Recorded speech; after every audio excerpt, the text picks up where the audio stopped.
धन्यवाद सभापति महोदय। आपने वर्ष 24-25 की पूरक अनुदान मांगों के प्रथम बैच पर बोलने का अवसर दिया, इसके लिए आपका आभार व्यक्त करता हूं। पूंजीवाद वह जो लगातार बढ़ रहा है, मुख्य रूप से ठेकों के माध्यम से निष्पादित किया जाता है और बड़े लाभ ठेकेदारों को जाते हैं, जबकि सामाजिक कल्याण योजना के लिए बजट जो प्रत्यक्ष लाभ हस्तांतरण के माध्यम से पारित किया जाता है घट रहा है। क्या सरकार पूंजीगत व्यय में वृद्धि के साथ अनुपातिक रूप से सामाजिक कल्याण योजनाओं के लिए बजट बढ़ाने की योजना बना रही है? अनुसूचित जाति के कल्याण के लिए आवंटन पर विवरण यह दर्शाता है कि बजट के अनुमान 23-24 को 158,161 करोड़ रुपए और संशोधित अनुमान 23-24 का 146861.08 करोड़ रुपए, जबकि बजट का अनुमान 24-25 का 165597.70 करोड़ रुपए है, जबकि बजट परिव्यय 4765,768 करोड़ रुपए है, जो कुल बजट परिव्यय का लगभग 3% है। यदि नहीं तो अद्यतन आंकड़े क्या हैं? SC/SC योजना मुख्य रूप से आय सर्जन योजनाओं, कौशल विकास और बुनियादी ढांचे के विकास पर सकारात्मक कार्रवाई को लक्षित करती है, ताकि लक्षित आबादी के बीच गरीबी को कम किया जा सके, उन्हें गरीबी रेखा में ऊपर लाया जा सके। सरकार अनुसूचित जाति और जनजाति की आबादी के अनुपात में समावेशी विकास के लिए बजट आवंटित करने के लिए जाति गणना के साथ रुकी हुई जनसंख्या गणना कब शुरू करेगी? क्या सरकार बताएगी कि वर्ष 14-15 से वर्ष 23-24 तक प्रत्येक वित्तीय वर्ष के अनुसार SC/SC और TSP के तहत बजट की वह स्थिति क्या है? वित्तीय वर्ष 2014-15 से वित्तीय वर्ष 23-24 तक SC/SC और TSP बजट का लंबित बैकलॉग क्या है और बैकलॉग को कम करने के लिए क्या योजना है? क्या महात्मा गांधी राष्ट्रीय ग्रामीण रोजगार गारंटी योजना कार्यक्रम पर मद से 1 से पता चलता है कि 23-24 का वास्तविक व्यय 90806 करोड़ रुपए था और 24-25 का बजट अनुमान केवल 86,000 करोड़ रुपए था, जिसमें ग्रामीण श्रमिकों को रोजगार की गारंटी देने के लिए मनरेगा अधिनियम 2005 के तहत 100 दिन में काम देखते हुए भारी कमी की गई है। क्यों?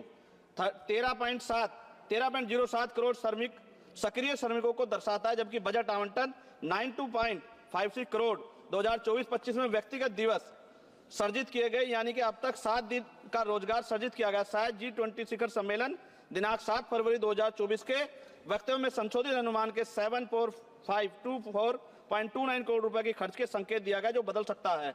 बजट अनुमान 24-25 के तहत सक्रिय जॉब कार्ड धारक श्रमिकों को कितने दिनों की गारंटी कार्ड नौकरी की योजना बनाई गई है?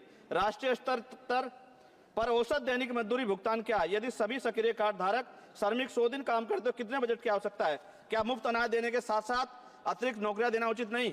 क्या यह वांछनीय नहीं कि सक्रिय कार्ड धारक श्रमिकों को कम से कम 6 महीने में 180 दिन की आजीविका रोजगार सुनिश्चित करने के लिए मनरेगा निधि में वृद्धि की जाए, ताकि उनमें अपनी रोटी कमाने का गर्व की भावना पैदा और सम्मान के साथ जीने का अधिकार को बढ़ावा मिले। स्कूली शिक्षा और साक्षरता विभाग पर समग्र शिक्षा बजट अनुमान लगभग 10.5% कम दर्शाता है। समग्र शिक्षा बजट अनुसूचित जाति और जनजाति की संख्या के अनुरूप है क्या? सक्षम आंगनबाड़ी और पोषण आंगनबाड़ी सेवा पोषण अभियान किशोरियों के लिए योजनाओं के लिए प्रावधान पिछले वर्ष की तुलना में कम है, जबकि NP ने प्रारंभिक बाल देखभाल और शिक्षा ECCI के पाठ्यक्रम की सिफारिश की, जिसके कारण अधिक आंगनबाड़ी कार्यकर्ताओं को उनके बजट की आवश्यकता है। क्या अधिकांश आंगनबाड़ी कार्यकर्ता SC और ST समुदाय से? कृपया सामान्य कर्मचारियों के साथ साथ राज्यभर तैनात अनुसूचित जाति और जनजाति कर्मचारियों का विवरण साझा करें। आंगनबाड़ी कार्यकर्ताओं में अनुसूचित जाति और जनजाति की राज्यभर प्रभावी उपस्थिति का प्रतिशत क्या है? क्या प्रधानमंत्री आयुष्मान भारत स्वास्थ्य अवसंरचना मिशन, जिसके लिए बजट में अनुमान के लगभग 50% की कमी दर्शाता है, जबकि जनसंख्या में वार्षिक वृद्धि और अवसंरचना के कारण पूंजीगत व्यय में वृद्धि के बावजूद बजट अनुमान 24-25 में भी कमी की गई है? आप स्वास्थ्य में व्यय को किस प्रकार बढ़ाएंगे तथा इसमें GDP के 6% के स्वीकार्य स्तर पर लाने का प्रस्ताव रखते हैं?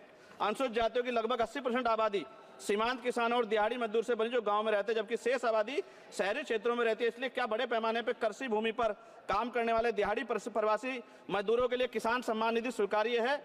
यदि हाँ, तो अनुसूचित जाति और जनजातियों के अनुसूचित जाति मजदूर और सीमांत किसानों के राज्यभर कितनी किसान सम्मान निधि दी गई, क्योंकि योजना का नाम किसान सम्मान निधि है? प्रस्तावित यूरिया सब्सिडी अनुसूचित जाति जनजाति किसानों की प्रतिशत जनसंख्या के अनुरूप तथा आप अनुसूचित जाति जनजाति किसानों के राज्यभर लाभार्थी जनसंख्या के बारे में जानकारी देंगे? क्या किसानों को लीगल MSP की गारंटी का लाभ मिलेगा, देने को योजना है? वित्त मंत्री बताने कृपा करें, प्रधानमंत्री फसल बीमा योजना अनुसूचित जाति और जनजाति किसानों के पास कितनी भूमि है? माननीय कृषि मंत्री से अनुरोध है कि वो सामान्य समुदाय की भूमि के सापेक्ष अनुसूचित जाति और जनजाति की भूमि का राज्यवार विवरण दे। क्या प्रधानमंत्री उच्चतर शिक्षा प्रोत्साहन पीएम यूपीएससी, खत्म कर रहा हूं सर, लगभग 23% की कमी दर्शाता है। क्या प्रधानमंत्री उच्चतर शिक्षा प्रोत्साहन पीएम यूएसपी योजना के तहत प्रावधान एससी और एसटी की आबादी को ड्रॉप आउट के अनुरूप है? यदि हाँ तो pre matric, post matric, graduation और पोस्ट ग्रेजुएशन के प्रत्येक स्तर पर एससी एसटी छात्रों, ओबीसी छात्रों के ड्रॉप आउट दर क्या है? इसे कैसे कम किया जाएगा? उच्चतर शिक्षा प्रोत्साहन से राज्यवार अनुसूचित जाति और जनजाति लाभार्थियों का प्रतिशत कितना है? प्रधानमंत्री आवास योजना ग्रामीण बजट में कटौती के बावजूद उच्च आवंटन के कारण एससी और एसटी के अधिक घर बनाए गए हैं क्या? संशोधित बजट 2023-2024 में कटौती का क्या प्रभाव पड़ा? वर्ष 23-24 और 2023-24 के राज्यवर 22-23 और 23-24 के राज्यवर एससी एसटी समुदाय के साथ सामान्य समुदाय कितने घर दिए गए?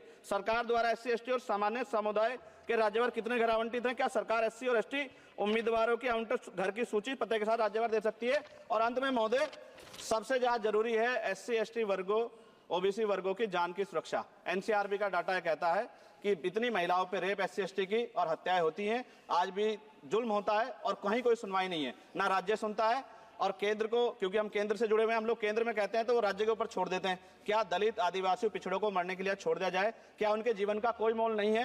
क्या उनकी बेटियों का सम्मान नहीं है? क्या उनकी बेटियां देश की बेटियां नहीं है? क्या उनकी माओ को अपने बच्चों की सुरक्षा की गारंटी मिलनी चाहिए, नहीं मिलनी चाहिए? जब बजट का तो सर तब कुछ करेंगे जब वो जिंदा रहेंगे। मैं लगातार इस पे आवाज उठा रहा हूं और मुझे नहीं लगता कि इस पे कोई उम्मीद हमें ज्यादा बची है। मैं आपके माध्यम से प्रधानमंत्री से मांग करता हूं कि इन वर्गों की सुरक्षा की व्यवस्था सुनिश्चित किया जाए। जब जिएंगे तभी तो कुछ आगे बढ़ेंगे, और अभी तो 75 साल बाद कहां खड़े हैं, ये किससे छिपा बनी। बहुत बहुत धन्यवाद श्री दर्शन, आपने मुझे मेरी बात रखने का मौका दिया।